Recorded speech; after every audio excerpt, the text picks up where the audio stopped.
Thank you all. We will start with the opening 2-minute statements, and I will try to keep close track so I don't cut anyone off before they've had their opportunity. I'll go in the order they happen to be on my sheet of paper. So, Bill, if you could go first, please. Okay, well, thank you all for coming. I know you've heard that a few times, and I want to make sure. Thanks for waiting. I know the best was saved for last, so here we are. And thank you to the league. I think this is a great opportunity. You know, it's easy to put a sign up or put some words on a postcard and mail it out, but this is really when you can, look at the candidates in the face, ask the questions that are on your mind, and see how they might represent you as future leaders of the town.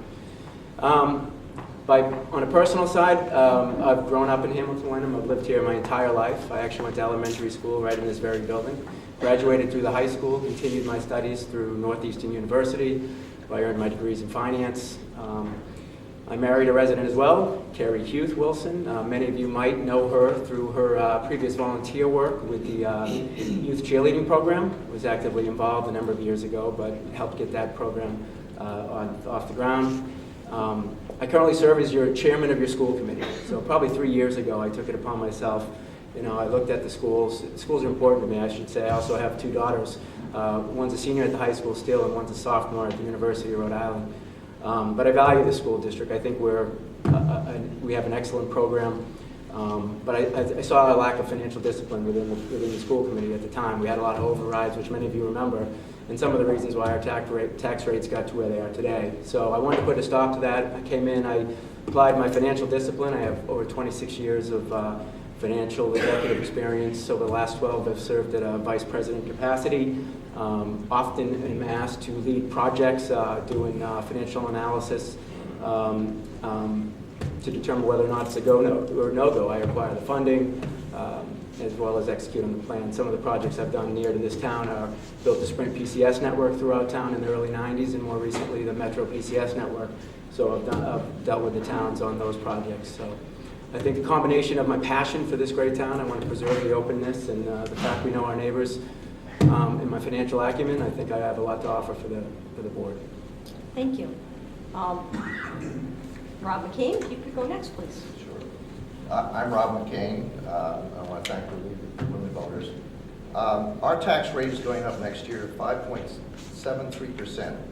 And the median house is, in Hamilton is $477,000. So that's about $500 per year that we're going to be spending next year. Our cost of government is also projected to go up 16% over last year in this. My mission is to create far more transparency and disclosure and address some of our financial issues. Now, my background is I went to graduate school at UCLA in business, so I have a master's in business. I worked for a time in the financial services area and became a financial analyst for CBS Network. I found I was making more money by fixing up my house and selling it, and I worked on a couple of real estate projects and ended up changing careers and going into real estate. I'm married with 3 children. I've been on the planning board for the past 5 years, and I was elected clerk of planning 2 years ago, and I produce a show for the town called Townline News, where we bring up issues that affect us all and try to give an overview about what's going on in town. I moved to Massachusetts about 20 years ago after, as I said, I grew up here, and came back to Hamilton 18 years ago. So that's my background. Thank you. Next, Rosemary Kennedy. Good evening, everybody. Thank you for coming, and thank you to the League of Women Voters for hosting this. I've been around Hamilton for about 25 years, and I've owned my current house for 8 years. I have a son, Mike. I'm an RN, and I have a baccalaureate degree from Boston College. I have a management certificate program from Harvard University, which is the first year of an MBA. I also have a JD from New England School of Law, so I'm also an attorney. So I've spent the past 30 years of my life advocating for people who have very complex needs. 15 of those years have been analyzing situations and critical situations where I need to make long and short-term goals for people's healthcare needs. And while doing this, I need to make sure that I am attentive to how we're allocating our scarce healthcare resources. As an attorney, I've spent most of my time working in pro bono situations for the Boston Bar Association for indigent clients. And in doing that, I've been able to navigate through a complex set of medical and Social Security regulations in order to come up with a comprehensive argument to present to the judge. So I think it's important that you understand my background. Although I've certainly not been in public office before, I certainly have the available necessary skills to analyze the situation. I've spent the past year attending multiple board meetings, and I believe I can make meaningful contributions to our town. Our town is at a critical juncture. Where are we going? Who are we? We're polarized into an us and them situation. I want to begin a dialogue so that we all feel heard and that we can identify common issues. I believe that building a consensus is what's best for us as a community. Thank you. Thank you. Sean Farrell, please. I'd like to thank everyone for coming tonight, the League of Women Voters, Corinne and Jessica, Hamilton Wenham Cam for taping the event and replaying it on the public access channel. I've lived here for 12 years with my wife and 2 kids. My oldest is in 1st grade at Cutler and he's loving the experience. I'm a public school teacher in the North Andover School District. I love this town, its open space, and the New England charm. Most of all, I love its sense of community. I grew up in a rural farming community in Western New York, a population of about 1,500 people. So open space is a big issue for me, and it's a reason why I moved here and I remain today. I grew up with a strong sense of community and community service.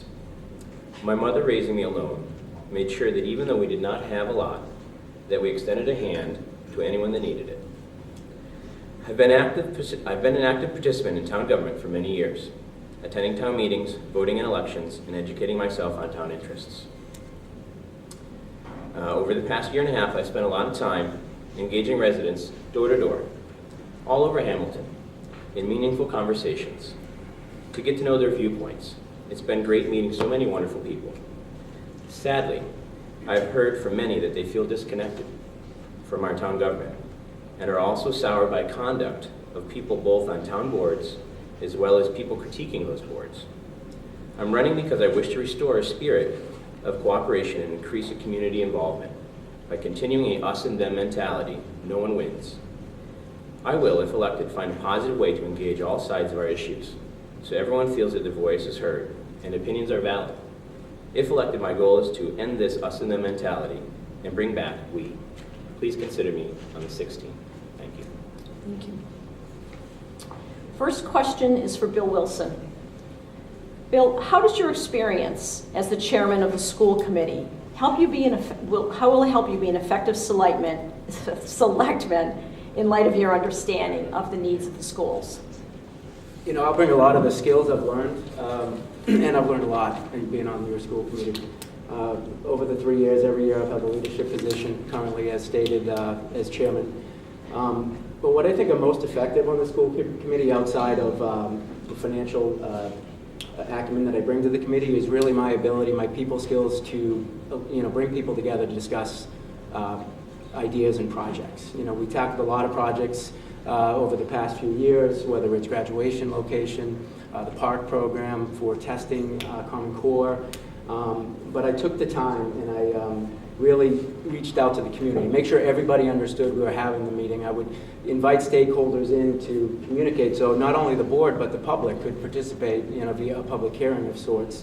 Oftentimes I brought in principals of schools, the administration. In the Gordon situation, I got to know President Lindsay very well. So where I'm going is, I take a lot of pride in creating a culture where people feel welcome, which I do. I'd like to take credit that over the last few years, we see more and more people coming to school committee meetings. If not, I think they are watching them because we get a lot of emails and suggestions. And I think I've done a lot to foster that environment. And I think that environment where people can come, learn about a topic, have the ability to speak to it, and listen to the board deliberate on it, is important culture that I'd like to foster and bring to the select board, because I do think that in watching meetings of late that there's some divisiveness within the board. You can almost guess how the voting will go. I think I'll bring my people skills to the table and make sure everyone's open-minded, because at the end of the day, a definition of a board is to bring varying opinions together, but you need to be open-minded and collaborative to bring it to a final solution. And the end goal shouldn't be ruled by a special interest group or even my own interests. I think we need to take into consideration the best interest for the town of Hamilton, and that's what I'll always do. Thank you. Next question is for Rob McCain. Elected selectmen, Rob, you said in the piece in the Chronicle that you would adopt low-cost, high-return programs. Can you provide us with examples of those types of programs? Sure. One of our big problems is communication, and that my background, both with the Town Line News and with some of these other issues that I've been dealing with, bring communication as a necessary part. That I think makes the whole issue of transparency and disclosure clear. I mean, I think the low-cost issues that you can do is do more broadcasting like this and have more open meetings like this to have people understanding what the issues are and expressing themselves in public forums. I think there's too much political posturing going on, and I think that by having communication, we're able to bring the issues to the surface, and that's what's important. There's some other smaller things that can be done. I think that, as I said, at the town hall has a real problem in terms of all the files on the second floor are actually bending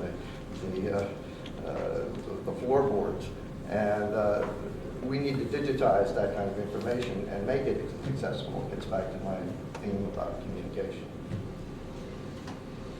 Thank you. Next question is for Rosemary Kennedy.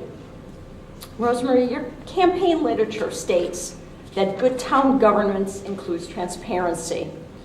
And you've provided legal work for the Hamilton Watchdog Group that remains an anonymous group and not transparent about its membership. So clarify for us when there are situations that it might be okay to not be transparent. Well, to begin with, thank you for the question.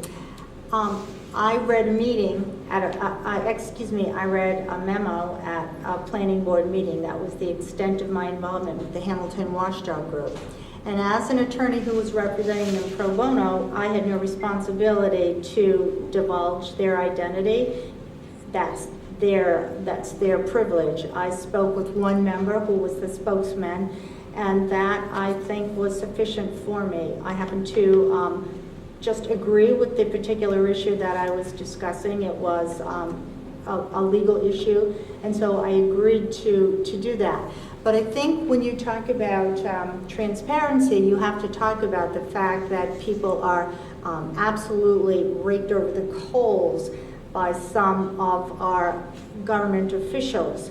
So I can understand why the Hamilton Watchdog Group would want to remain anonymous. I, for instance, because of reading that one memo at one planning board meeting, have had my name mentioned in papers in a very disrespectful manner.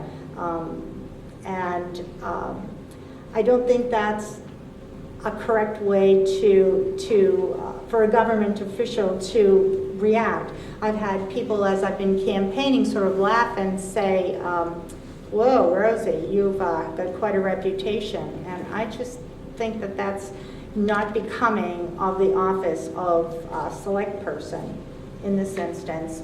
And so I think we're talking about two different things. And again, I can understand why people would not want to divulge their identities, because not everybody wants their name raked over the coals. I obviously don't care, or I wouldn't be sitting here. I stand by what I said. I stand by who I said it for in absentia. I certainly stand by the need to have transparency in government, which includes letting people know what's going on. And I think that in some way, that's what I was doing when I read that memo at planning board. I was letting people know what was going on, and that didn't go over too well with some people on some of the boards, and those things need to be said. Thank you. Next is for Sean Farrell. Sean, you said you've spent the past year or more talking to Hamilton residents. What is their number one concern, and how do you plan on addressing that concern? Good question. I think really the number one concern is getting information to the public kind of before town meeting. I think a big portion of the public really doesn't know what's going on, and at times it seems things are kind of reactionary in this town. It's kind of a hurry up and make a decision. And myself and most people really don't like to kind of do a on-the-spot decision for things. They like to be informed and know both sides of the issue and all of the options. And I think through better communication, through the town website, through more open forums, through more meetings that are not just open meetings, but an open meeting where the public can actually address some of the issues. I think the Hamilton Wenham CAM does a great job of televising stuff, but I think things can improve with that. I think just kind of a greater communication between the public and our town officials. You know, many elected officials like to talk to different people, but sometimes they don't talk to all the groups involved. And I would really like to talk to all the groups involved and kind of have a sit down and a real conversation about the future of the town and how to get information out to the people so they can make their best educated decisions. Thank you. Thank you. The next set of questions, each question will be addressed to two of you, not all four, because if we did all four for all the questions, it would really be a long night. So that's how we've decided to do this year. So the next question is for Bill Wilson and Rosemary Kennedy. For many years, the town has been locked in a battle over how to rein in taxes, cut spending, or increase revenue. Where do you fall on this spectrum, and what are your specific proposals to back up your choice? Bill, you want to go first? It's a good question, and it's the exact reason why I joined the school committee, because I felt that their operating costs, expenses were going up year over year, and they kept asking for more. So the first thing I do is look at the existing operating base of spend. I want to understand what level spent, what's spent within the departments. I like to drill in, probably micromanage into the line item expenses. Look at how they've grown year over year. As was mentioned earlier, it seems that they are growing year over year. I'd like to understand why that's the case. So to do that, I'd really look at the last 3 years of spend, to the line item or to the detail I could get it, much like I did with the schools. But validate and verify that the existing base of spend is appropriate and it's sufficient for the delivery of services that we provide. Once I've validated that, I'd obviously look for incremental revenues to take some of the burden off of the residents of the town. I think we heard earlier this evening there's opportunity for smart development in the right places. I also agree, we should relook at the bylaws, understand where that development can take place. I do think there's a great opportunity downtown. We owe it to the business people today that are there to provide them better services, whether it's parking or septic or lighting, to make sure they can prosper as small business people. So the more we can do to help improve that and make it easier for them to commerce, then I think we owe it to them. But to continue to look for incremental revenue opportunities and better ways to deliver services. I think there's an opportunity to look at our neighboring towns. With the school committee, we looked at a shared maintenance program. The schools aren't in the business of facilities, but we struggled dealing with both towns, Hamilton and Wenham, on who was going to be accountable, who would lead the enterprise, and the number of people that supported the staff. So I think all three entities went to grow on their own, and I don't think that's smart growth. I'd look for more opportunities for shared services, and I think that maintenance program might be one of them, or any other town services that I think we can get more efficiently from a cost perspective and to deliver a better end result. Thank you. Rosemary, you want me to read it again? Please. For many years, the town has been locked in a battle over how to best rein in taxes, cut spending, or increase revenue. Where do you fall on this spectrum, and what are your specific proposals to back up your choice? Okay, I think the first thing that I would do is to look at the difference between necessary spending and unnecessary spending. I think the very first thing I would do is put a halt onto discretionary spending and teach a lot of citizens the meaning of the word no, that we can't always have the things that we would like. I think one of the problems in this town I've noticed is there are a lot of special interests that are garnering a lot of attention. And as a result, the special interest people are getting needs met, which are costing our taxpayers an enormous amount of money. I think one of the biggest problems that we have is that people are considering their own particular needs and not the effect that these spendings would have on other citizens in this community. For example, I believe the statistic is about 49%, almost half of our population in this town is living on less than $40,000 a year. That is a shocking revelation to me. And I think that we need, when we're considering spending things, we need to consider just who is going to be paying for these things. Approximately a third of our elderly live in houses that have an annual income of less than $20,000 a year. Now Hamilton has the sort of persona of being a wealthy community, but I think in reality it is not. And we need to consider, what do we need versus what do we want? And we should not put the cost of extravagant items onto people who cannot afford them. So again, and in order to decide what's necessary for our town, we need to open the doors of Town Hall and talk to the citizens and talk to them about proposals and talk to them about solutions. How much is this particular endeavor going to cost us now and in 5 years? We need to consider that. Thank you. Very good, thank you. The next question is for Rob McCain and Sean Farrell. Question is the same one that you heard at the planning board questions as well. When talking about new development in Hamilton, those that live downtown do not want it there, and those that live elsewhere say put it downtown. Given these positions, should we just put up a sign that says developers need not apply? Rob, you want to go first, please? Sure. Smart growth is really my answer. The problem with putting in a development downtown is we don't have the infrastructure.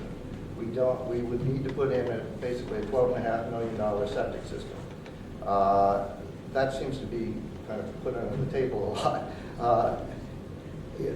We need to think about the costs of doing things. It's nice to say, look, we want to develop, but we also have to think about, what does that financially mean? And, there was a recent paper that came out that the Hamilton Citizen, which some of you may have seen, and Bill Wheaton, who is a real estate specialist, who is a professor at MIT, some of the things that he said were, open space enhances the value of existing housing. Existing houses rise in value to lower the tax rate. Development necessitates additional service costs, such as schools and infrastructure. Development fiscally beneficial only prior to prioritizing open space and having a net beneficial impact beyond the short term. Now, one of the problems with Hamilton, however, is that we say we have all chiefs and no Indians. We need more people who are service oriented, who, the people working downtown come from other towns generally. We're not as much of a community as we should be. And so we do need development, and we need some of the lower cost housing. Now,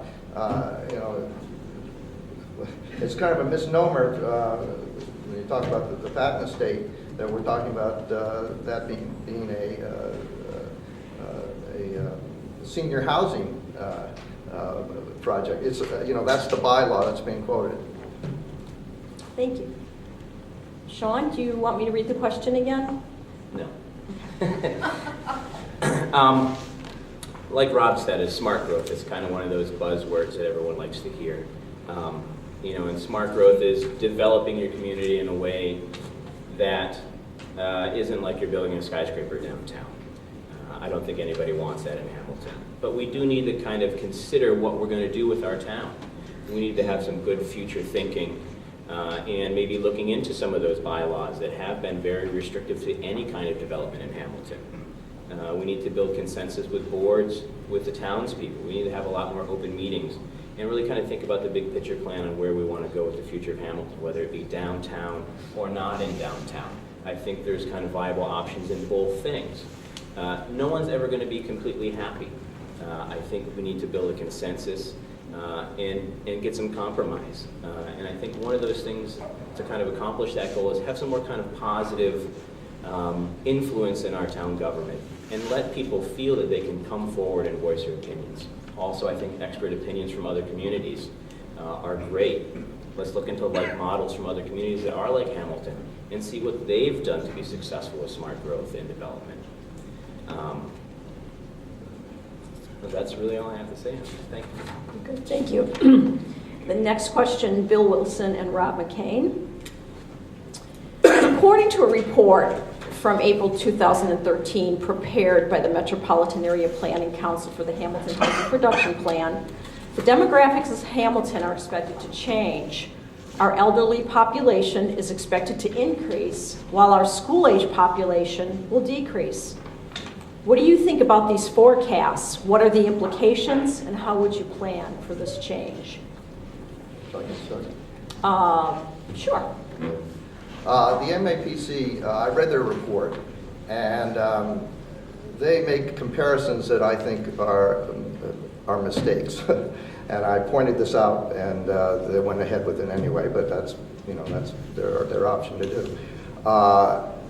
They were comparing Hamilton to Wilmington, and they were showing statistics from one community to the other, and in terms of development. I just thought there was a lot of holes in that report. Now, look, I think the HDC is doing some great things downtown, but I think to depend on the MAPC report as being their guideline is a mistake. We need to have an open, televised meeting about the issues that downtown, as Bill Derry alluded to. There's some question about how much enthusiasm there is for some of the things that they're doing. And, I think it's just a matter, again, it comes back to the communication issue again. I think we need to try to get the town involved and have it an open disclosure in terms of the benefits. I mean, I think some of the things that the MAPC, don't get me wrong, I think that they also came up with some good ideas. I mean, but there were a lot of holes. One of the things that I think was important that they brought out was that there needs to be some kind of a gateway between the shopping center and the downtown. The big issue downtown is parking. I mean, that's what we really have to deal with, and that's not being addressed, besides infrastructure, which I alluded to earlier. Thank you. Could you repeat it? I just want to make sure I... Absolutely. According to a report from April 2013 prepared by the Metropolitan Area Planning Council, part of the Hamilton Housing Production Plan, the demographics of Hamilton are expected to change. Our elderly population is expected to increase, while our school-age population will decrease. What do you think of those forecasts? What are the implications to Hamilton, and how would you plan for these changes? It's definitely a concern. I think it's one of the main priorities the new select body should address. I mean, I've been living this over the last 3 years as we build budgets to support our schools. From fiscal year 14 to 15, we saw a net drop of 44 students. So there's a point, I believe, that if we don't have enough students, it's going to be difficult to deliver the quality of curriculum that we're used to here in Hamilton, because at some point you need to keep up with your per pupil cost, and it becomes a challenge. And I do think that it's not only a problem with the schools right now, but the bigger problem is with the towns. And it's been touched on already, but we need to encourage younger families to move into this town. And we need to understand what's prohibiting them from doing that in order to do that, right? So one thing is the tax rate. So we talked a lot tonight about the tax rate. What will we do to make sure that we deliver our services efficiently and we keep that tax rate as low as possible? So I think, getting the tax rate at a level where young families can move in, so we're not always only talking about over 50 or elderly housing, so we don't impact the schools. We need to impact the schools. We need a vibrant mix of children to come into the school so we can keep an exciting curriculum going. But with that, we know it's an aging community here as well, and I certainly want to encourage the downtown development of the housing for the elderly. It's a 1950s project that needs a facelift. So I fully agree with the team that was up here earlier about improving that and making it exciting so that either families here who may need an alternative to their home today have an option within town and they can stay and enjoy the town they've grown to love. So we need to do that and probably look to do more. So it's a priority for the town, I think, to make sure we attract younger families with kids so that we can keep a vibrant school system as well. Very good, thank you. The next question will be for Sean Farrell and Rosemary Kennedy. Question is, the Board of Selectmen appoints the members of several boards and committees. How would you select qualified candidates to serve in these positions? Sean, why don't you go first? Sure. I would look into their backgrounds, if they've served on other committees, what their professional background is, word from colleagues and citizens, and basically get all the information I could to gather it from people that may be even for or against the candidate that was at the appointment, to kind of get the best educated decision on whether appointing that person or not. Thank you. Thank you. Rosemary. Hi, thank you. So one of the things that I have noticed is a lot of appointed positions are indeed the same citizens on several different boards, and certainly that becomes very difficult to hear a different voice when that happens. I think it's important to engage citizens first as a selectman, let them know that their voices are going to be heard, and then once people feel comfortable expressing themselves and talking about things that are really important to them, encourage them to apply to a board and let them know that they're not going to be stifled, they're not going to be overruled, that it's important that everybody's opinion is heard. And I think that's a really important function of board members since they're all volunteers. Thank you. Thank you. The next question will be for Bill Wilson and Sean Farrell. Question is, what would you like to see happen at the Patton Estate? Bill, you could go first. First, I like the plan as presented. I think the first thing we need to do is make sure it's a sustainable property. We've lost a tax base there through the gift, and it's a cost now for the town. So we need to quickly put a plan in place that will start having that property be self-sustainable. So I like the idea of carving out a portion of it, and all the proceeds from that should go to getting it to that sustainable point of view. I'm not a fan of selling part of it for $1 million and then taking money out of that program for an alternative use. I think once that property is self-sustainable, and only then should any monies be considered to use elsewhere in the town. But I think it's the right idea to sell off a piece of it so the larger scope can stay as open land. There's discussions of a canoe launch and a river walk and the ability for folks to walk through their property and enjoy the open space. And I think that's the way we can do that, is by carving off a portion of it. I think the plan in place makes sense to me. I would want to make sure, groundwater is important to me as well, and I would take, guidance from those who know me and speak to them, which I haven't had the opportunity to do, but to make sure we're not infringing on the GPOD guidelines. I understand there are 4 guidelines associated with it, and my understanding at this point, and I'd have to dig into this more, is it's, what's the definition of the lot? Is it, per unit or the whole plot by itself? So I'd need to dig in and understand that, but if we're not infringing on that groundwater protection area, I'm all for carving that out, getting the income that's generated from future taxes there, and then looking back at the property, making sure the homestead is furnished correctly, and using those proceeds if need be to do that, whatever that might be. I'm not opposed to a nonprofit coming in and running that. I think they can apply for certain grants that will help that process. So if they can come in place and start getting other functions at the property, I think we'll be looking back at a sustainable property.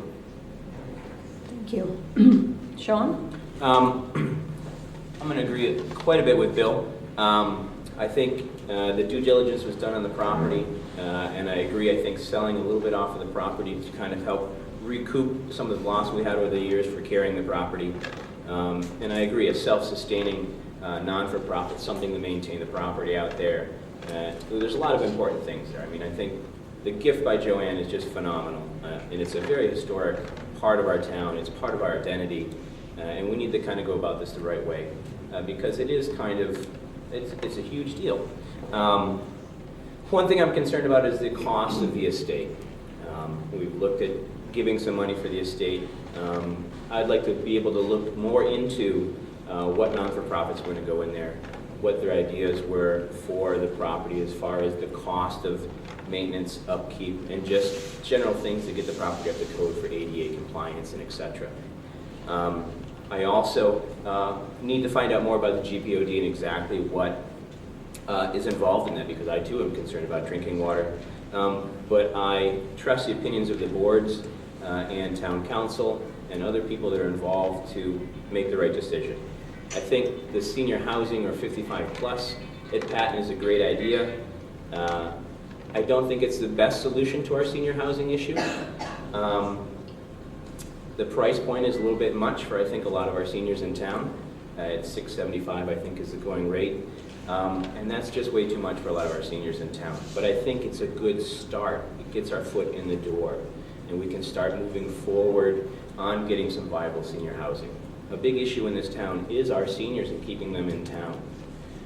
What often happens in towns like Hamilton is seniors decide, do I pay my taxes or do I upkeep my home?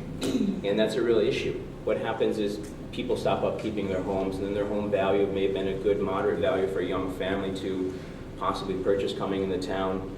Their house value diminishes, and then someone buys it and builds a much larger house on the property, and then we have no kind of a viable housing market for people to move into town. Thank you. Thank you. The next question is for Rosemary Kennedy and Rob McCain. Where do you stand on the town pool? Rob, you want to go first? Sure. Well, as I think most of you know, the first proposal of the town was turned down by the town meeting. The second proposal was on the warrant, but was not followed through on because the estimates came in too high.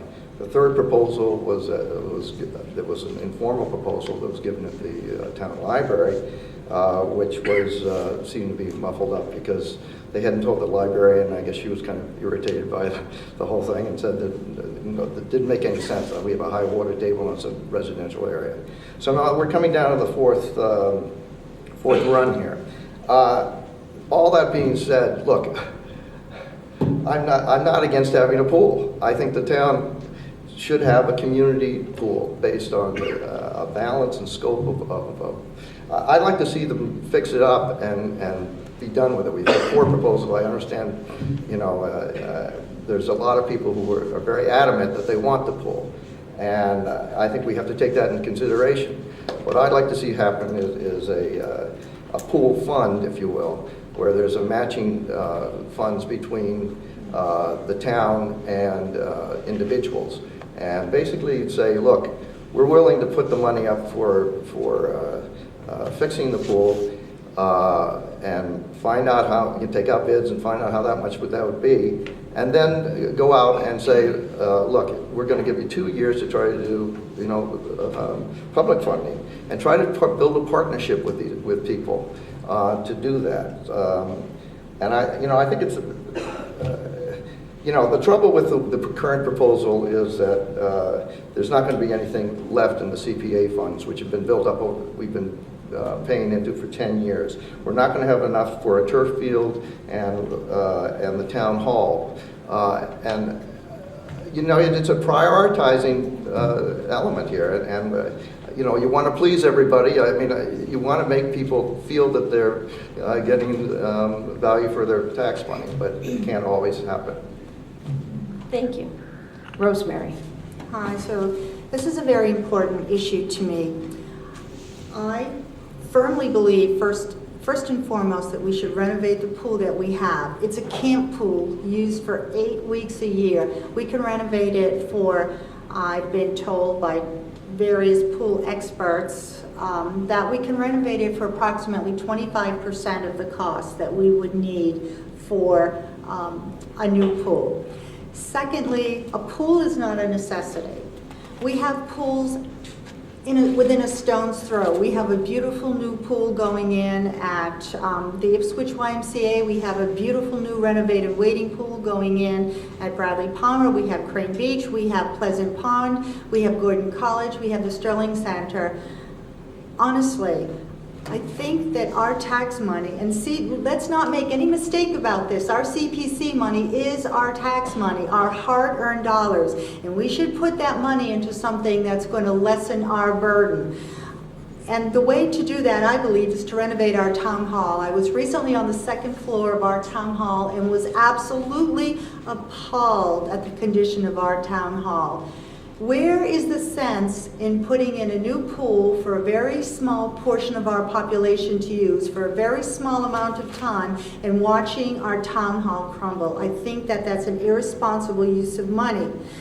Further, during the CPC Community Preservation Coalition meeting in December, Deb Mena, our town finance person, told the people in charge of this project that we could not afford all these things that we wanted to do, and still this project is being pushed. And the thing that upsets me most about it is it continues to divide our town, which is unnecessary. And furthermore, the costs for this are put onto the burden of people who cannot afford it. We have many, many elderly people in this house, in this town, who are barely making ends meet. It's unfair, and it should not go forward in its present form. Thank you. Thank you. The next question is a question that each of you will answer, and we'll go from left to right, starting with Rob. In 2009, town meeting approved a town manager form of government, and the Board of Selectmen is responsible for hiring that individual. What is your understanding of the role of a town manager, and what specifically will you do to see that that person succeeds? Rob? I had a conversation with the town manager recently because one of my issues is the financial situation that we're in. And he had a very good explanation. I mean, I think that, he said, look, you have a lot of money from property taxes, and then you have a lot of services. And I'm sort of getting lost in this, I'm sorry. Well, repeat the question. Well, what do you see as the role of the town manager, and what town. specifically will you do to see the person succeeds? I think his role is as an administrator. I mean, the management of the town, of any company actually, is in 4 different styles. There's the producer, the administrator, the entrepreneur, and the integrator. And those 4 categories, the town manager is clearly the figurehead for administration. And I think he's sometimes short-cheated, if you will, by some of the plans that go on that are beyond his control. I mean, the Board of Selectmen, I hope will be able to bring those groups of management styles together and work with him to do the best thing they can for the citizens of this town. Thank you. Rosemary? I'm sorry, could you repeat the question? In 2009, town meeting approved a town manager form of government, And the Board of Selectmen is responsible for hiring that individual. In other words, the Board of Selectmen is the boss. What is your understanding of the role of town manager, and what specifically will you do to see that the person succeeds? Well, I think that the town manager, first and foremost, needs strict and specific guidelines about what his responsibilities are and are not. The decisions come from the legislature, who are the town meeting, and through them, the Board of Selectmen. The town manager is not allowed to make decisions independently. He is responsible to the Board of Selectmen. There are certain responsibilities that are given to him, such as administering the decisions of the Board of Selectmen, but he or she is not allowed to take license with that and make independent decisions. I think it's important that we understand that a town manager was enacted to make the job of the selectmen easier, because certainly there are many issues in our town that need day-to-day attention, and that's what the job of the town manager is. I have concerns about town manager building layers of bureaucracy underneath himself. It costs our town greatly in tax monies. I think the town manager should take a more hands-on day-to-day responsibility for the functioning of the town, and leave leave the absolute decisions to the Board of Selectmen, who were voted in by the citizens. And there are certainly other avenues that are not under the purview of the town manager. I do have some concerns about the new planning director, who seems to, for lack of a better term, be struggling with divided loyalties. Planning issues are under the purview of the planning board and not with the Board of Selectmen. So I think there needs to be much more discussion about who makes planning issues in this town. Thank you. Sean? I think the role of the town manager is basically to help the selectmen perform all the duties that they have to do and help ease some of that burden. The selectmen will delegate different tasks based on a priority that they see fit for Michael or whatever the town manager is at the time to perform, as far as different things with different departments within the town, enforcement of different issues. It's just kind of to help ease the burden of the different boards, especially the selectmen, who he answers to. I guess that's it in short. Bill? I think the structure is pretty straightforward. You have a Board of Selectmen who have the report of the town manager, and that town manager's responsibility is to manage all the departments within. So he's charged with the operating day-to-day responsibility, much like the role I support today with your schools and the superintendent. We have a board who supports the superintendent, who in turn handles the day-to-day operational business of the school. So the town mirrors how the schools are operated, and I think it's a great function if worked appropriately. I think the Board of Selectmen responsibility here is to clearly define goals and objectives at the beginning of the year, and support those goals and objectives for the town manager throughout the year, to provide guidance on what's important. Even more important, the Board of Selectmen, as elected by the citizens, are meant to be that linkage back to the community. So we need to incorporate through frequent communications, two-way communications, from the Board of Selectmen to the towns on all the topics that become those goals and objectives that are aligned for the town manager to follow. So it's critical for the Board of Selectmen to take that information from the town, work it back to the town manager, and give him the bandwidth and the leash, if you will, to manage the town. But, it's a short lease, and you provide support along the way every day and make sure that the voice of the town is also heard. I think it's critical outside of goals and objectives as well is to provide policy. That's one of the first things I look at, is what are the policies, for town government. This first thing I looked at with the schools, being a financial person, I looked at all the financial policies, and I ended up rewriting every one of them. Looked at neighboring towns and took some best practices that I stole, but also met with the auditors and incorporated my own best practices. And those are policies that are in place today. And I think it's important for any governing body to make sure those policies are in place make sure those are communicated clearly to town manager in this case, and then make sure the procedures are underlying those policies so that the day-to-day functions work smoothly. Thank you. That's it for the questions. So last part of the evening are the closing statements. And maybe this time after Bill takes a swig of water, we'll go from Sure. right to left. So this one's a minute? Yep, this is your minute. Your 1 minute of fame. Sorry, like I said, I got into public service, if you will, about 3 years ago with the schools. And it's been a lot. I grossly underestimated the work involved. It's a lot of hard work, but I got to tell you, I love it. I care deeply about this town, and I want to take those skill sets that I have, and I really think that my skill sets, and I don't think that anybody at this table has the financial breadth that I have and what I can bring to the select body going forward in looking at our 3-year plan and understanding the future needs of this town, and making sure we just don't make decisions today and not think about what's going to come in needs for the business over the next 3 years. I'll make sure that happens. So that coupled with, I think, my personal skills. I think, as I said earlier, I'm often tasked with bringing people together, bringing people in varying opinions. I strive to do that. I'll reach out to every opposing view and make sure it's not polarizing. I want to make sure the future board isn't polarizing. I am concerned that it might be, depending on what happens on April 16th.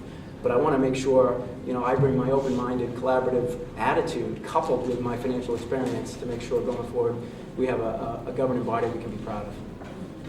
Thank you. Sean.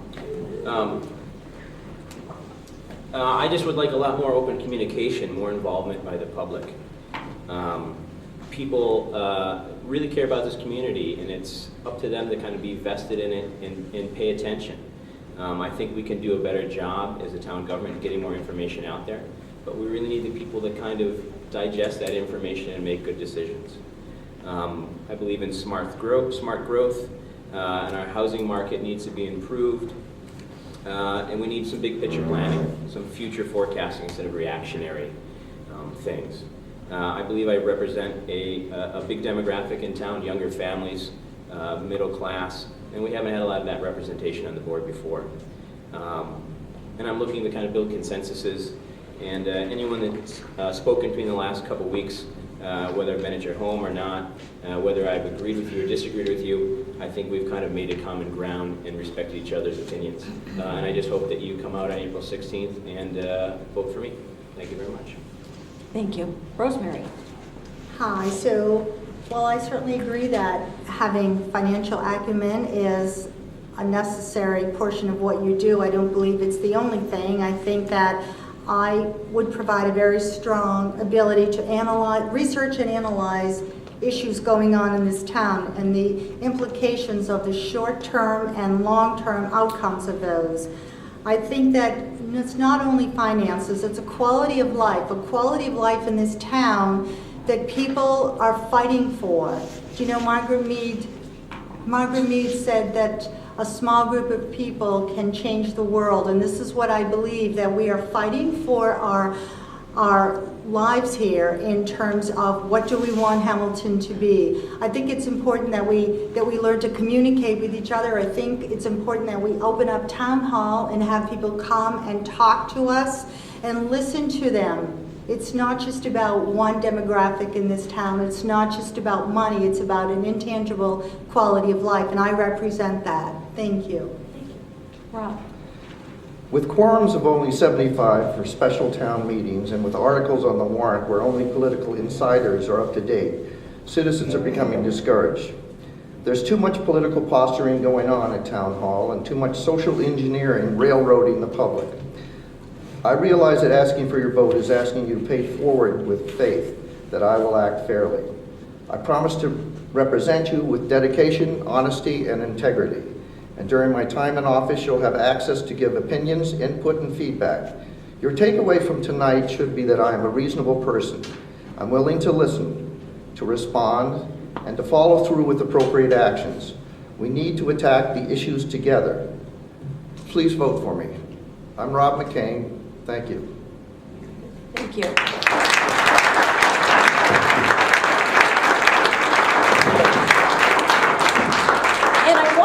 The audience very much for your attendance, and several folks did submit questions on the 3x5 cards, and as I said at the beginning, if we had had enough time, we would have considered more of the questions, but unfortunately, as you can see, we're 10 minutes past, and we're probably going to get thrown out of this building. So I do want to thank you very much. Don't forget to vote, town meeting and town election. Thank you. That's good.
Wires.